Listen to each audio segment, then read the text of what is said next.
Thank you for joining the webinar on how to do well an interview. My name is Aldin Beslagic and I'm the General Manager of BestLogic Staffing.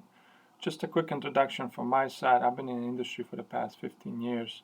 Over my tenure, I've hired over 5,000 professionals, interviewed more than 10,000, and reviewed over 100,000 resumes. I do hold 2 undergrad degrees, one in Finance and International Business, and 2 master's degrees, one MBA and MSA. Quick facts about me: I was born in Bosnia and Herzegovina. During my childhood, there was a war in my country, which made my family fled to Germany, and then we came to the States in '99. Played Division I soccer and coach now. The ultimate goal of BestLogic Staffing is to help them build a better workplace. All the subdivisions, just like Jobs Just for You, Resume for You, and Careers Fair for You, align to that strategic initiative and why we're doing what we're doing. What is an interview? It's a meeting with an objective. There's employers an objective to find the right person for the job, and then you want to impress the position and get the job and get hired for it. From the employer side, they're looking at 3 things. Can you do the job? Do you have the skills, abilities, qualifications? Will you do the job? Which means interest, attitude, and motivation. And how will you fit into their organization, personality-wise? So their culture. Types of interviews there's a phone interview. Typically, this is a phone screen, 30 to 60 minutes discussion, initial contact, making sure that everything is aligned to the expectation of the position.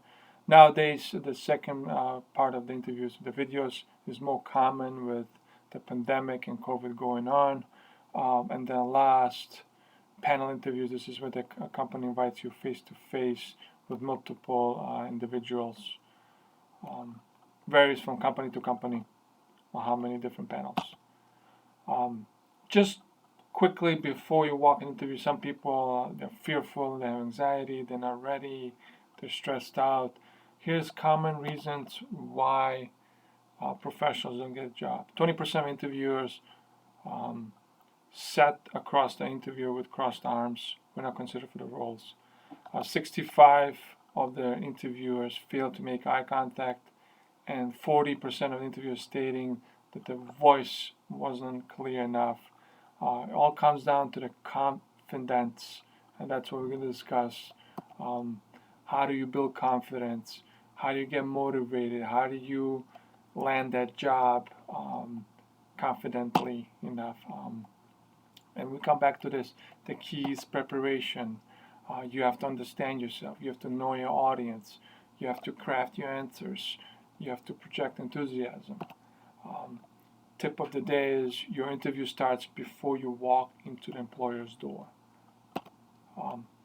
So pretty much understanding yourself is, hey, you have to take an inventory of your attributes, from education, experience, accomplishments, skill sets, community service, anything that's relevant to the position you're going after.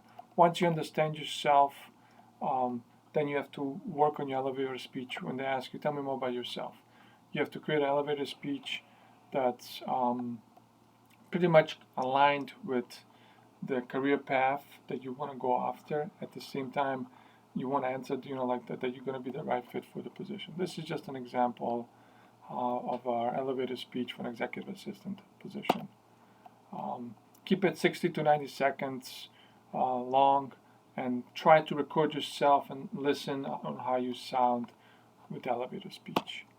Once you understand yourself and your attributes and skills, create a resume, which is tailored to the position. Don't have one resume and send it out. It has to be tailored to that position. Look for ways to positively spin your history. You can always engage a company to help you with the resumes as well. And Best Resumes for You is another one option. Entry-level positions, keep it 1 page. Management positions, keep it 2 page long.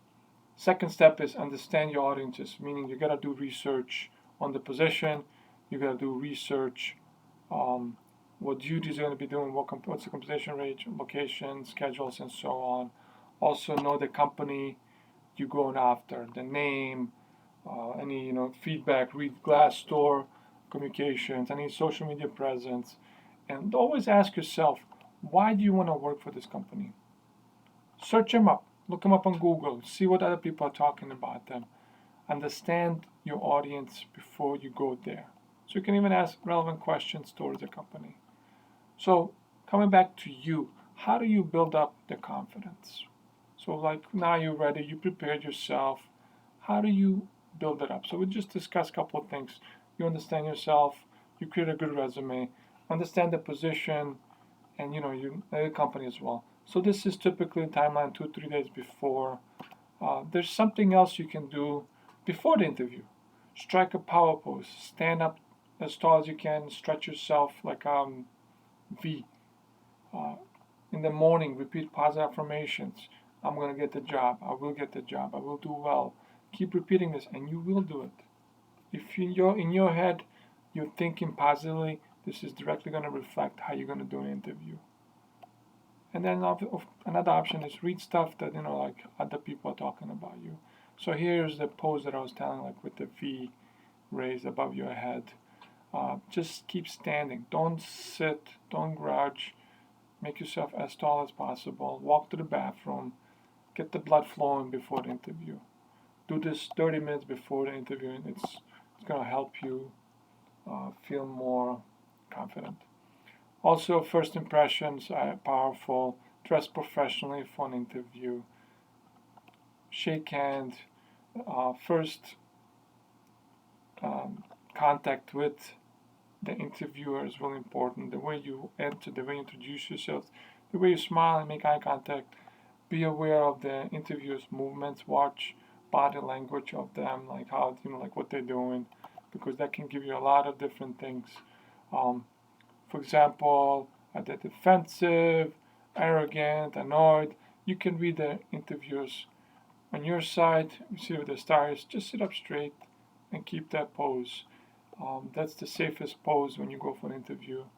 You don't want to put yourself in a spot where like you give out body language signals to the interviewer what to do or what not to do. So just keep the eyes open on the body interviewers. Don't look down.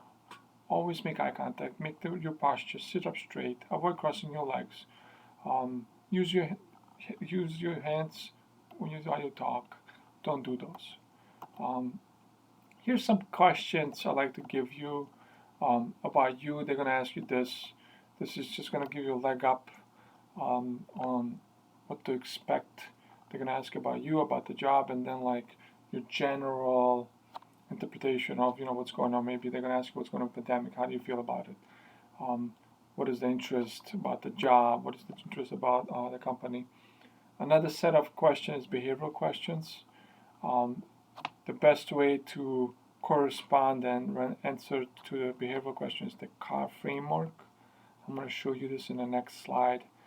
But this is just open-ended questions, and the way you answer is through the CAR framework. C stands for challenge, A is for action and result. Challenges: what was the challenge or problems you faced? You explain. What actions did you take?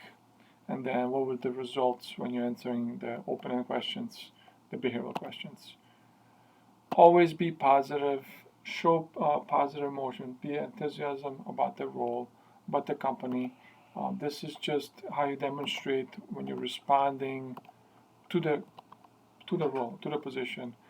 How you can show the interviewers that you're interested, that you want to proceed with the next steps. After the interview, it doesn't matter how it went. Review your own performance, because interviewing is a self-evaluation. You want to value yourself, how you did, what you respond, because sometimes you're going to say certain things and then you say, oh, I should have done it next time differently. So like you can make those corrections along the line. That could be an invitation for second interview, for another panel, or if it's some testing, or even if you get rejected. Always the recommendations we give to all our candidates is to send a thank you note, a personalized thank you note with a card to the hiring managers or the interviewers who are part of the interview, saying just thank you for the time. It was a pleasure to meeting them. This shows a lot of character, even if you weren't selected for the role, but they're going to keep you in mind for future roles. This is just a couple of examples with dress code, and then with the body posture and the way the second one is sitting. It's like you're gonna sleep.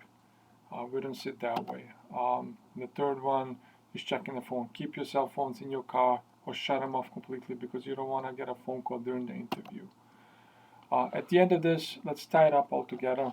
If you're ready, you have polished answers, you know what questions going to be asked, practice your elevator speech. This will increase your confidence, and you're going to have a better interviewing performance. So confidence, readiness, practice will lead to a job offer. Just a couple final reminders. Be on time, and to me, early is on time, at least 15 minutes. Know exactly where you're going, who you're going to be speaking with. Always relax and calm your nerves. Practice your elevator speech. Use the CAR framework to respond to behavioral questions. Prepare a list of at least 5 questions you're going to ask the hiring managers. Use just some samples. You can use these so you can bring something else. It is okay to bring a notebook to our interview if you have a face-to-face, or prepare some questions you want to ask them.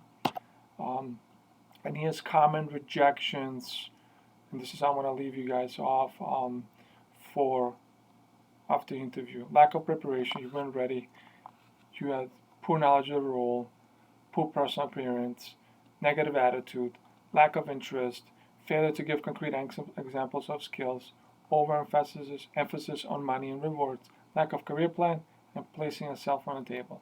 So all of these things were covered today, which are the major reasons for rejections. If you avoid these points and prepare yourself, get ready, increase your confidence, be yourself during an interview, you will do well in an interview. So I just want to say thank you very much for your time. Thanks everybody for joining. I hope you enjoyed the presentation. There's a couple other parts of this series, like Resume Writing 101 and Job Search Strategy. Keep your eyes open for that one. Aldin Beslagic with BestLogic Staffing. Log it off.